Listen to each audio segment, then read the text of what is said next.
It's so crucial for somebody that's being pulled on a lot in all these directions to have that person that's helping you to really determine what's the highest and best use of your time. Are you a real estate investor looking to break into the multifamily investing space? Have you heard of MFIN Con happening in Charlotte, North Carolina, June 23rd through the 25th? The Multifamily Investor Nation Convention is a place to learn from over 60 plus high-level apartment investors and also to network with over 700 investors. If that's not enough for you, Shaquille O'Neal, Barbara Cochran, and Jocko Willink will be live and in person speaking at this event. Be sure to secure your tickets to this live in-person event as the tickets are going fast. You can even upgrade your ticket to the VIP to have the opportunity to rub shoulders with these high-level speakers, including myself. After their session, Jocko Willink will also be attending the VIP party on Friday night at the event. So go to mfincon.com to find out more details. There's also sponsorship opportunities available too. For details for this event and to purchase tickets, visit mfincon.com. Use promo code LifeBridge to get $200 off your tickets. That's mfincon.com. Have you hired an assistant yet? If you have been listening to this show very long, you have heard me talk about the major benefits of having an assistant. And I've talked about many times how they can be virtual, how you can start at 2 hours a week and grow and build that position to help you flourish personally within your business. It has been a game changer for me. I didn't start with just a top-notch assistant like I have right now, though. I want you to know that up front. But today, you're going to get to hear a call that I had with a friend who was asking me about our process for hiring top-notch talent, and in that specifically that assistant position. You're going to hear me go through the process in detail with some really good questions from him about the process that I hadn't even thought of before. I know it's going to be helpful for you if you are looking to grow and scale your business. I mean, we are growing. We're filling many positions right now at LifeBridge Capital, and many of those wouldn't be happening if I didn't have the time to devote to some of those other positions, creating those positions and everything that goes around making those things happen. And one key role to helping me do that is having a Class A assistant. I mean, just top notch. And so you're going to hear some things that I'm going to talk through, pros, cons, things you need to consider so you can also hire top notch talent. I want to first also thank you for listening to the show. Appreciate you being with me today. I hope you're listening every day. I hope that you are gaining value and your business is improving and growing because of the content that we're creating and things we are bringing out from guests. But we would also love to hear from you. We have some big changes coming up for the show, and we're going to change the structure a little bit to hopefully provide better content to you. That is our goal. But if there's ever anything you would like to hear, anything you haven't heard on the show, somebody specifically you would like for me to interview, email us at info@lifebridgecapital.com. I hope that you have subscribed, and I would appreciate and be grateful for a 5-star rating and written review. And please share it with your friends. I get the question so often about hiring an assistant because I've talked about it, I guess, on numerous podcasts and whatnot. But I would say first, you mentioned like taking over your life, and they are taking over a big portion of like your workload, right? And it's oftentimes things that you do that are not something that like requires a ton of thought, right? And often sometimes, and you want them to think, right? And not to just be putting together widgets all day, right? I mean, they do have to think, but I think too, you have to, a lot of times I'll say you have to be realistic about finding that quality of talent and what you're willing to pay for it. And so, so I try to build the expectation of, well, what is your time worth? Like if you could take a third of your time right now and go be with your family or go do something or like whatever you want to do, or maybe it's other type, then you can spend your, that time on higher paying tasks in the business or building better, key relationships or whatever that is. You have to figure out like, what is that worth to me? So I can realistically think about what I can pay somebody or I'm willing to pay somebody. And so oftentimes people think, well, I'm going to hire a virtual assistant for a few hours a week. Maybe it's, 10 grand a year, 20 grand a year. And that's fine, but you're not going to get that type of talent that most people want with that kind of level of willing, of salary and time commitment, right? Yeah. And so there's pros and cons to using an agency, a virtual assistant agency, and hiring in-house. I would say there's more cons hiring a virtual assistant agency than hiring in-house, depending on your long-term strategy for this role and this position. And so I did both. I mean, when I first started, I hired somebody that was 2 hours a week.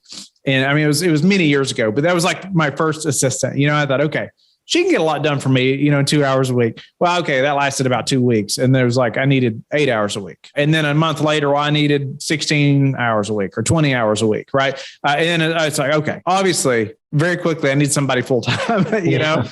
And so, but I went through a few people, before I realized that, and really was willing to see the value in having somebody that's top notch in that position, And so that first lady, she was really good. She worked for an agency, but she ultimately had lots of clients, right? And she couldn't give me more time. So I had to find somebody else. Found somebody else, a lady from Puerto Rico, actually. She was top notch. She was really good, but she was a stay-at-home mother, and all she could give me was 20 hours a week. Well, pretty quickly, I needed more than that, right? Yeah. She was great, though. But, it didn't work out long-term because of that. That's the only reason. Then I found another lady out of Texas that was really good, but, she gave me about 30 to 35 hours a week. But then I found my current assistant now. And so after her, so it took a few, before I really realized the value of, paying this person really well as well. And so what I did though, I'll go through my hiring process, what I did for her. And so you're welcome to use any of it, or I'll help you with it, whatever. But ultimately I in our CRM, we were using HubSpot. We're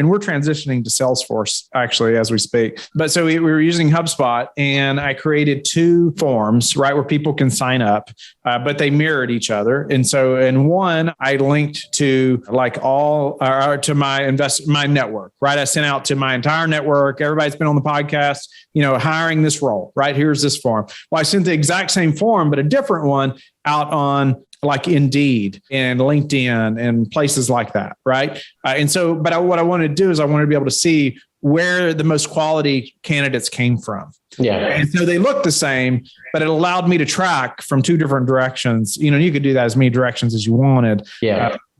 But I wanted to be able to see that and know that information. And so it was important, because you'll see as you start hiring much more people, it's just helpful to know, Sure. who came from my network versus Indeed, or LinkedIn. And it's going to depend on the type of position you're filling, where that person's going to come from, most likely, right? Like we hired an amazing asset manager, and he came from my network, right? But my assistant, well, it's a very different position. And she came through Indeed. And so we launched an investor relations position we just filled, and an acquisitions guy. I mean, LinkedIn was really good for those. Even though we still kind of do the same thing, going out the whole network, that's just kind of where they've come from. But for her specifically, we had probably, I think there were 600 or 700 applicants total. Who has time to go through 600 or 700 applicants, right? Nobody. And so what you need to do is you create an amazing job description, right? And I have not seen DLPs yet, but I would like to see it. But, you create an amazing job description. So, obviously you're an amazing company, all the growth opportunities, all those things, you need to talk about, how the position is, going to allow them room for growth and all that, the culture, you're going to talk about, all those things. But in there at the bottom, I had 4 tasks, and the first 2 were mandatory. The second 2 were optional. And the very first thing was a 14-page questionnaire. And I got that questionnaire out of Top Grading by Bradford Smart. Okay. And I would highly recommend that book, but it's more like a massive resource. I did go through it completely, but I probably used 20% of it. I mean, Top Grading is an amazing method and that for finding top talent. And there's going to be interview questions in there as well that I wouldn't have thought to ask, but that 14-page questionnaire is going to be like a massive building block to go through your interview process also. And I would say it's so worth spending this time to do this right. Okay. Because this person is so crucial to, your operations every day, like you personally, right? You need them to be top talent. So, that narrowed that down. I think about 35 people actually submitted that 14-page questionnaire. Oh, all right. And so obviously that saved me so much time, right? Well, okay, if you didn't do it, well, then you're not considered whatsoever. So I get these 35, I go through them, and pretty quickly you can narrow down right? It's not just experience those things, but how is it presented? Yeah, I mean, some people took a highlighter or a marker and wrote on this thing. It's like extremely unprofessional. They did it, but I'm like, man, you took so much time to even write that stuff out. But wouldn't have you at least used a pen and wrote really nicely? Or, just like, different things. Like, what was their presentation? Another lady like redid my entire form. Even I didn't know she wasn't selected, but she did. But like, she took the time to like redo my form, so it was like more useful. More. It was just more user friendly, just to add value. So I thought, that allowed her to shine a little bit. Yeah. She took the time to do that. And then one of the other things, I can't remember all the four things, but I know that the 14-page questionnaire was the first thing. But one of the other things that was optional was a DISC assessment, or profile. And so, but I made that optional. So I wanted to see, who would take the time to do that and actually send that to me also. And you want to be very specific about where they send it to, how you want that stuff submitted. I think I requested it in like a PDF format. The ones that are emailing me saying, well, I can't figure out how to make it into Adobe. Is it okay to send it to you in Word? Meh. Yep. It's not. It's not okay for you to ask me that. Like, you're going to be my assistant. I need you to be resourceful enough to go make that happen. Right. And so, but I'm not going to like put that in bold. I'm not going to like highlight that. You need to pay attention to the fine print. Ultimately, I'm going to make it obvious. I'm not going to try to hide it, but I'm going to make it, it's just going to be written there. This is the way I want it submitted.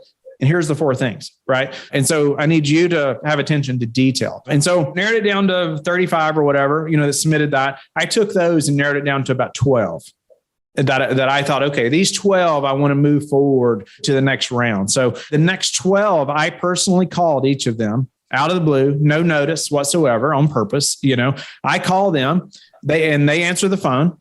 If they don't, then I probably did. I'm thinking that I did not leave a message, because I was just going to call them back at another time. Right. And then I might leave a message, but I ultimately, I wanted them to answer the phone. I want to see how they answer the phone. I want to hear how they answer the phone, their voice, how do they present themselves? But then I also say, hi, this is Whitney Sewell, LifeBridge Capital. Congratulations. You've been selected to move to the next round.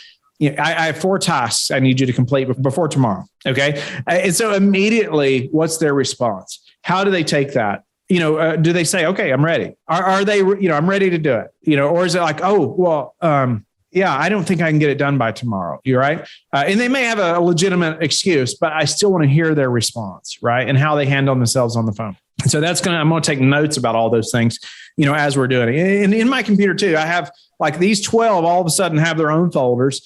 I've put all the documents they've submitted in their folder. I have a Google Doc in there as well. That's going to just be the notes that I'm taking about this person. The more and more I learn about them, the more research I do, because that entire time before we actually get to the interview process, I'm creating a list of individual questions for this person too. Like, I'm going to have a list of interview questions, but I'm also learning a lot about you that I want to ask about, that I don't want to forget. Right. And when I get into my, third hour of our interview, if I don't have those things written down, I'm going to forget. Right. So I have all that stuff together per person. And so as I'm on the phone, I have that document open. And so I'm taking notes, right? You mentioned this on the phone. I may not say something about it right then or ask you about it, because that's not really the purpose of our call, but I'm making notes about what you said. So then, but they say, okay, I'm ready. And so then I give them the 4 tasks, and it needs to be tasks that are obviously based around this type of role, and I think, one of the things was like, create me a plan for my LinkedIn profile to connect with more people, or like help me to, I have 800 at this time. I have 800 unread emails in my important and unread portion of my email. Not like everything, but just my important unread that I do need to go through. Tell me how we're going to accomplish that. And then tell me how we're going to stay on top of emails. Like, show me what that plan looks like. And I came up with a couple others. I don't remember, but it's things that are like, I would ask them to research and come up with anyway, or things they would be implementing for me. Right. And so then all of a sudden you get to see how they submit those things back to you. Right. Did they submit them on time? Was it like noon the next day? Was it midnight the next day? Was it before 5 p.m.? And was it laid out in a way that was easily understood? Was it something that we actually could implement? And even a couple of them may not have even finished, which was fine, because it was quite a bit to do, right, in that short amount of time. But did they still submit something? Did they still show me that they'd done this amount of research? Did they, what did they give to me? Or did they just give up? and said, oh, I can't do it. So it just tells you a lot about that person. But through that process, narrowed it down to 4 candidates. Okay. And all 4 submitted everything? There were probably at least 8 that submitted something, through that process. At least 5. I would say it was more like 7 or 8, at least, that submitted, at least a portion or all of the 4 tasks that I gave them. Okay. And then, and obviously you take that, and I narrowed it down to 4 people that I wanted to interview. And then that interview process, we did tandem interviews. So Sam, my business partner, and I, we did tandem interviews. And then we have a Google Sheet that we've shared that has all of our interview questions on it. And it's pretty standard, but this interview would take a minimum of 3 hours. Okay. I mean, it's very detailed. And I would say I could have spent 4 hours easy on these interviews. And so those people need to know too, that you schedule the interview with them, that, you need to schedule at least 3 hours, for this interview. And there may even be somebody then that says, oh, well, that's just ridiculous. I'm just not, I'm not okay with that. And that's okay. Okay. Have a good day. Right. You just saved me a ton of time. Yeah. So thank you. All right. And that is perfectly fine. Something that also Bradford Smart and Top Grading, he encourages you to do from the very beginning is to let the candidates know that they are going to have to schedule a call with you and their current employer. And so I did not do that, but I can definitely see how that could work. He wants you to do it too. But what happens is, like, A players, they're going to want you to talk to their current boss. Yeah. They're not going to shy away from that typically. And if they do, they're going to probably be able to share with you a good reason. Like, I had a couple of people that said, well, I'm okay with it, because I think we did have it in some documents, and a couple of them brought up that said something like, I'm fine with you talking to them, but I'd like to know I pretty much have the position first, Yeah, and they wanted to give proper notice, those things. But it's like, I'm fine, with scheduling that, but I would like to do that and know that when they know that I'm leaving, that I have a place to go ultimately. And we could work through that. Right. But it's more so weeding out the fat, cutting the fat, people that are like, oh no, you're not talking to my employer. Yeah. So that's helpful, right? To narrow that down early on. But then that interview, you're going to go through so much of that 14-page questionnaire that I was talking about. And that's going to cover, you're going to go back to, depending on how old they are, right? And how much work experience they have. Let's say they're 25. Well, you're going to even talk about high school. Like, what did you do in high school that's above and beyond what everybody else did? Tell me about how you conducted yourself in high school. What were the highlights? What were the low points? Who was your worst teacher? Why was that person your worst teacher? What would that teacher say about you? If I talk to them right now, what would they remember about you? But even the top teacher as well. And you're going to talk about supervisors the same way. Well, let's talk about college, and then you're going to talk about that professor the same way. Well, the worst professor. Why would you say they are your worst professor? Why is this one your best? Did they excel? Did they have jobs while also going to school? So like, you get to see that, man, they were so driven. They were doing all this at the same time. They were also in school. They were able to get all that done. They were still able to graduate with honors, which isn't a must, but man, they did that while also working full time, while, all these things. So you just kind of put all these pieces together. But if there's somebody that's, let's say they're 50 and they've had numerous, really good roles, well, I'm probably not going to go back to high school. Yeah. Right.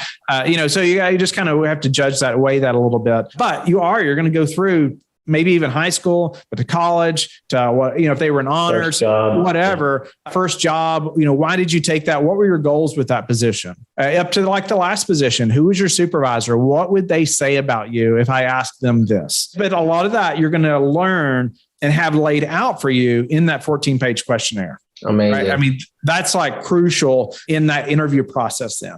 But then the interview questions that he lays out, there's so many things that I wouldn't have thought of either. You're going to learn about what motivates them. You're going to learn about so many things. I was trying to remember some of the good questions, but it's broken down into so many different things. And actually what I did was I took that book and I took a picture of those pages, sent it to an assistant of mine and said, type this up. So I can use this, and then, so go through the interview. Obviously, I don't offer them a position right then, but for us, we interviewed those 4 people. And I think my assistant now was the second interview. I'm positive she was the second interview. And Sam and I both knew right then that she was the one. We knew. She had lots of energy. She was I mean, any questions, she was just like, so very open, seemed very honest, very blunt, about what we needed to know, but her energy level was just really good. Yeah. It was just obvious, where the others, especially compared to the others, right? I mean, it was just a drastic difference. Okay. And I've heard other people mentioned, like when they're doing these interviews, if they don't have energy, we just don't hire them. So that was important to us, but obviously the rest is history almost, bringing her on board, getting her started. But if they're willing to go through that, they're above most in the willingness to do good work for you. And they want the position. I interviewed, I think, a couple people also who have been in an executive assistant role for a long time. Yeah.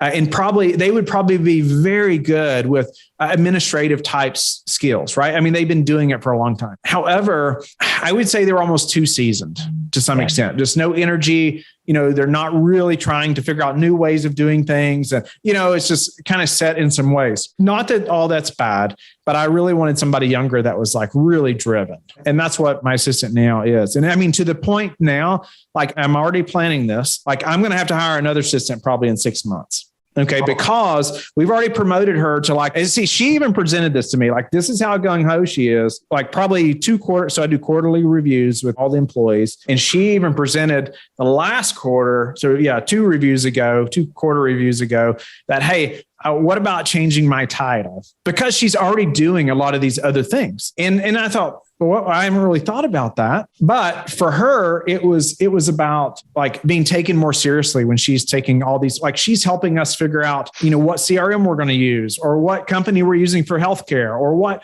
like she is doing a lot of these things. I mean, like she's conducting all, making sure all the websites working. She has a lot of those skill sets as well. We call her our operations coordinator, and that's what she's doing. Right. And I'm grooming her as well to handle like all of our KPIs and for all of our departments, like she loves those things. She loves doing that and she thrives on that. So I'm like, okay, like, I don't want to hold you back. Like I can see that, you're going to move into this role. Right. And so I'll have to find another assistant, but guess what? She'll help with that whole process, So, but it took like that level of detail initially to make that happen, right? To find her, ensure she's a good candidate. And I would even stress too, maybe you do those 4 interviews and nobody really stands out. I'd probably start it over. Wow. You know what I mean? Like, so for me, again, it goes back to knowing what you want this person to do for you. And you could be all over the place. It's very different when I needed somebody to like, say, just edit audio and video for podcasts. Well, I can replace that task. Those skill sets pretty easy, right? But somebody that's like ingrained in my email, ingrained in my almost family life to some degree. Like I just had a hard discussion with her this morning. I just said, you know what? I see over the next few months, I have a lot of travel coming up. And typically what happens if I'm traveling, like say Wednesday through Friday, Wednesday through Saturday, well, my Monday and Tuesday is just to the max, like it's just maxed out. And then my next Monday, Tuesday will be maxed out as well because I'm trying to get caught up. But that also means like I don't see family for weeks at a time almost, except for like Sunday. And then I'm just in the office 12, 15 hours a day, whatever. And so I just stressed to her this morning that like, I'll do that. And I don't even think about it. Like, I'm just like, what's the next thing? Let's go forward. But it's not okay. Right. And my family's not okay with it. My wife's not okay. And I don't want to be okay with that, but I can get in that groove, but she's my gatekeeper. Right. And so I told her, you know what? Any more podcasts that want me to be on the show, we need to put them on a list and say, I just can't do it for a while. Right. Yeah. Or, whatever. There's all kinds of appointments that come up for me that I'm just said like, you know what, we're just going to have to stop doing it for a while, not forever, but at least for a period, because I still need to be at home. And my whole point is keeping the main thing, right? What are my priorities? And my family, my kids are so important, right? Well, and then you think, well, are they? Like when I'm spending 15 hours a day in the office, but she helps me with that. She says no to all these people, so I don't have to be the bad guy. And so I keep pushing her, and then she's really good at that, better than I am, saying no. But that's her job, right? She's my gatekeeper. But that's why too, it's so crucial for somebody that's being pulled on a lot in all these directions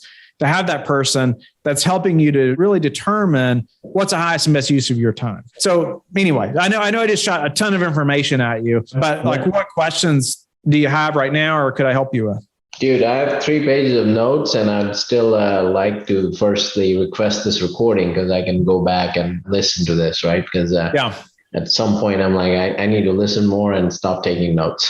So thank you for recording this. But yeah, so one thing, when you started your journey, did you have a fine line? How much did you know what you wanted her to do, and how much was vague or ambiguous? Would be my first question. That's a great question. I've not thought about that, but I would say at first, you're not going to know everything that she's going to do for you. You're just not. However, you can get a pretty good idea. Like if you just take like today and tomorrow and write down everything you do, I bet they're like, and I mean, very detailed. If you write down everything you're spending time on, there's probably half of that somebody else could do for you. You may have to spend a little time training them, but think about the investment of that time for months and months or years that you're gaining back by somebody else handling that, and so you're just not going to know everything. But initially I did know numerous tasks that she was going to do. Obviously email is a massive thing for me, right? It's such a time waster for me. I can spend so many hours every day on email. And so, hundreds and hundreds of emails coming in. Well, she goes through those. And then we have a method where she tags like 4 or 5 different tags that she uses. And that way I know emails that I need to respond to right away, or investor emails that I need to get back to personally right away, which even that I'm shifting to somebody else now. Right. But there's still certain investors that only want to talk to me. Yeah. Right. And so, and I'm okay with that because maybe they're a really big investor of ours, or, something like, or I do have a relationship with that, we're good friends, whatever it may be. And she's even learning that. Like she knows the investors that, hey, Whitney needs to talk to them personally. She knows but that takes time, some training, right? But initially, whether it's email and just me organizing my email and calendar management was massive for me. And that was one of the first biggest things that she tackles. But now it's like any kind of research that I need done. I mean, we Voxer a lot. So it's a walkie-talkie app, and that's a big way that we communicate. And so we use Slack and all the, as well. But Voxer is pretty convenient for me. I can be going down the road and just push a button, just walkie-talkie, and it record things, or I can be on the plane. This happens a lot, where it's like I'm cut off from internet most of the time when I'm flying, but I'm reading a book or I have all these ideas and I'm Voxering all these things to her that I'm having ideas about. Well, she documents all that. And then we talk about it during our meetings. You had this idea, or you said you wanted to start doing this, and then she starts to implement those things. Right. Or she connects to that team member, to say, hey, Whitney really likes this. Is this something we could start doing? Or have you thought of this before? Whoever that team member is. Right. She does the same thing with emails. There's tons of emails I don't need to see, but she knows who on the team to send them to. Gotcha. Right. To make that, to keep that ball rolling, but I don't have, I don't need to slow it down. Right. I don't have to see whatever it is. So to answer your question, you're not going to know. You're going to have a list of things now, but all of a sudden when she's on your team or you're going to start seeing things every day. It's like, oh, wait a minute, they could do that. Okay. Then you're going to start documenting that in your next meeting with them. You're going to be like, okay, we're going to set up a process for this thing. Right. Yeah. And maybe within 2 weeks, you're handling that completely. Amazing. The other thing was sharing, right? So did you share the assistant with your partner or someone else, or was it exclusive? Great question. So I would say it determines what's going to determine that is your long-term vision for this position. And so I did not. She is dedicated to me. She's doing a lot more for our team now because I'm almost grooming her for a bigger position because she's that talented. She's that motivated. And I don't want to hold her back. I've shared this with her and Sam, my business partner. I say, I would like for her to just be my assistant forever because she's that, good at it, but she's probably not going to stay there forever because she's going to want to go to do bigger things. And I want her to, and I want to keep her. Right. And so I'm grooming her for bigger things. And so but I did not share her. Sam has his own assistant, full-time assistant as well. But even she, handles almost like a transaction coordinator position. Like Sam is in charge of the entire acquisitions process. And so his assistant handles a lot of that transaction process, and coordinates a lot of that. And so she's not only his assistant, but she's learned a lot about the acquisitions process, and she handles a lot of that, in between the attorney or the lender and back and forth, whatever, she's handling and pushing the deal forward in a big way. Yes, we'll probably hire a full-time transaction coordinator, in the near future, but at least for a while until we fill other positions. So we have a ton of more deal flow, and doing more deals. she's learned a lot, and she's kind of been dual role, where mine has also been dual role, but it's been very different parts of the business, Wow. So I would say his assistant had to develop those skill sets, right? She didn't know anything about acquisitions when she came in, where my assistant, she already knew a lot about, say, website. She already knew a lot about different things that she could start helping us internally with, right? From previous positions that she had. And so you have to think through that a little bit, but there's probably, depending on their skill set, their motivation, there's probably going to be other things that they can do for you or your team that you just won't know yet. But you could share them. But I would just say too, it's going to be harder for that person to know you specifically and just to do as good a job as an assistant. You may not have them as busy as we do doing other things as well. So I don't know, you'll have to kind of determine that, but that is an option. You could share them with one other person. I probably wouldn't go more than 2 people as far as them being an assistant, but you or the other person's calendars may not be as crazy as mine, or travel as much as I do, or she does all my travel, my hotels, rental cars, flights, all that. Even if Sam's going, his assistant will usually do his travel, but they still have to coordinate those things, right? Because we're going to the same place often or whatever, or having meetings with different people. And she coordinates that. She knows, in my calendar, I know I'm going to land at this time. I know I got to get the rental car, but then I need to be at this restaurant by this time. And that person also knows they need to be there, or if I'm running behind, she takes care of that and connects with that other person. Or an example I love using too was I was supposed to fly out, I don't remember now, Sunday afternoon one time recently. And I was going to have a rental car but my flight was delayed. And so I was, instead of getting in at 8 p.m., I was getting in at midnight. Well, the rental car place is closed. So while I'm traveling, she already knew, this is even Sunday afternoon. And I try to tell her, don't work the weekends. I don't want you to have to do that. But she messages me proactively and says, I see your flights are delayed. I've already contacted the rental car place and got that taken care of. This is what we're going to do. So I almost can't teach somebody to be proactive like that. So that's why you want to see that energy and you want to see their drive a little bit. Right. Yeah. And so, we talk about goals and where she wants to be, and I want to help her get there, even if it's not my assistant, but she's going to help train the next assistant in a big way. Right. Yeah. Personal stuff, credit card payments and all that crap that we spend time on. You use her for that? Good question. So we use LastPass, and LastPass is how I share passwords with everybody on the team.